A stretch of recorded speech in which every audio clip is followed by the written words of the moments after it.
Hi అండి. ఇది రాజ్మా అండి. రాజ్మాని నైటే నానబెట్టేసుకుందాం. ఉదయం వండుకోవాలంటే నైట్ నానబెట్టేసుకోవాలి. నానిన తర్వాత ఇవి కుక్కర్లో పెట్టుకుని 5-6 విజిల్ వేయించేసుకుందాం. ఇప్పుడైతే నూనె వేడెక్కిన తర్వాత జీలకర్ర వేసుకుని సన్నగా కట్ చేసిన పచ్చిమిరపకాయ ముక్కలు, ఉల్లిపాయ ముక్కలు వేసుకుని బాగా దోరగా వేపేసుకుందామండి. ఈ రాజ్మా కర్రీ చాలా బాగుంటుంది. ఒకసారి ఈ ప్రాసెస్లో ట్రై చేయండి. ఇప్పుడైతే అల్లం వెల్లుల్లి పేస్ట్ వేసుకుని ఇది కూడా పచ్చివాసన పోయే వరకు వేపుకుందాం. ఇది ధనియాల పొడి అండి. ధనియాల పొడి కూడా వేసుకుని ఒకసారి బాగా వేపేసుకుందాం. ఇది వేగుతూ ఉంటుంది. ఈలోపు టమాటాలు 2 టమాటాలు తీసుకుని ఇలా మిక్సీ పట్టేసుకుందాం. బాగా మెత్తగా కాకుండా ఇలా ప్యూరీలాగా మిక్సీ పట్టుకుంటే కర్రీలో చాలా బాగుంటుంది అనమాట. ఇలా మిక్సీ పట్టేసుకుని ఈలోపు రాజ్మా ఎలా ఉందో చూద్దామా. ఇదిగోనండి, ఇలా మెత్తగా ఉడికిపోయి రెడీగా ఉంది రాజ్మా. ఇలా మెత్తగా ఉడకాలండి. ఇది ఒకసారి ఏం చేద్దామంటే, ఇప్పుడు టమాటా ఉంది కదా, ఉల్లిపాయ వేగిన తర్వాత ఆ టమాటా గుజ్జునంతా కూడా ఈ ఉల్లిపాయ ముక్కల్లో వేసేసుకుందాం. ఇలా వేగిపోయింది కదా, నూనె పైకి తేరుతుంది. ఇప్పుడు టమాటా గుజ్జు వేసేసుకోవాలి. ఇది కూడా బాగా వేగాలి, పచ్చివాసన అంతా పోవాలి.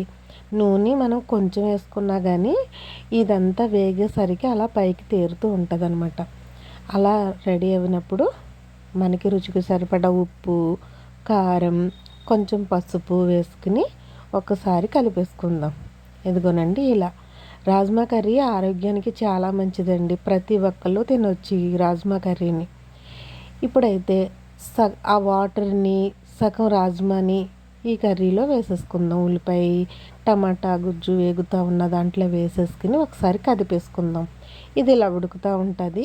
ఇప్పుడు మనం సగం గింజలు ఉంచుకున్నాం కదా, రాజ్మా గింజలు కుక్కర్లో, దాన్ని అయితే పప్పు గుత్తుతో అలా మెత్తగా మ్యాష్ చేసేద్దాం. ఎందుకంటే కర్రీ చిక్కగా ఉంటుంది అనమాట. అసలు ఈ రాజ్మా కర్రీ ఎందుకు మంచిదంటే కొలెస్ట్రాల్ని తగ్గిస్తుంది, రక్తం చిక్కబడకుండా చూస్తుంది, ఇంకా చాలా బెనిఫిట్లు ఉన్నాయండి. బ్లడ్ సర్క్యులేషన్ బాగా జరుగుతుంది అనమాట. బ్లడ్ చిక్కబడకుండా బ్లడ్ సర్క్యులేషన్ బాగా జరుగుతుంది. ఆరోగ్యానికి చాలా మంచిదండి. చిన్నపిల్లలు, పెద్దవాళ్ళు అందరూ తినొచ్చు. ఇప్పుడు ఆ మెత్తగా మ్యాచ్ చేసి ఇందులో వేసి ఒకసారి కదిపేసుకుంటే ఇలా నీరు లాగేసి కుతుకుతులాడుతూ ఉడుకుతున్నప్పుడు మనం ఒకసారి ఉప్పు చూసుకుని, ఉప్పు కారం సరిపోకపోతే వేసుకోవచ్చు. అలా మెత్తగా చేసేయటం వల్లే ఇలా చిక్కగా ఉందండి కూర. మొత్తం అంతా గింజలే వేసుకుంటే అంత చిక్కగా ఉండదు కదా, అందుకు ఇలా సగం మ్యాష్ చేసుకుని వేసుకోవాలి. ఇప్పుడైతే ఇది చికెన్ మసాలా, ఇది కూడా కొంచెం ఒక స్పూన్ అంతా వేసేసుకుందాం. వేసుకుంటే టేస్ట్ బాగుంటుంది అనమాట. మీరు ఒకసారి ఇలా ట్రై చేయండి. మీరు ఎలా ట్రై చేస్తారు నాకైతే కామెంట్ చేసేయండి. లాస్ట్ ఇంకా కొత్తిమీర కూడా వేసుకున్న తర్వాత ఇది అసలైన ప్రాసెస్. ఇది వెన్న అండి, అప్పటికప్పుడు చిలికిన వెన్న. నేనైతే నెయ్యి వేసేదాన్ని. ఇది అక్క వండిన కూర, అందుకోసమనే వెన్న వేస్తుంది అనమాట. 2 స్పూన్లు వెన్న వేస్తే చాలా చాలా టేస్టీగా చాలా బాగుంటుంది. చూసారా, అలా వేసి ఒకసారి కదిపేసుకుంటే కర్రీ సూపర్. రైస్లోకి, చపాతీలోకి, ఇంకా పూరీలోకి. ఆ రోజైతే పూరీలోకి అనమాట. లాస్ట్ బౌల్లోకి తీసేసుకుని కొత్తిమీర వేసేసుకోవడమే.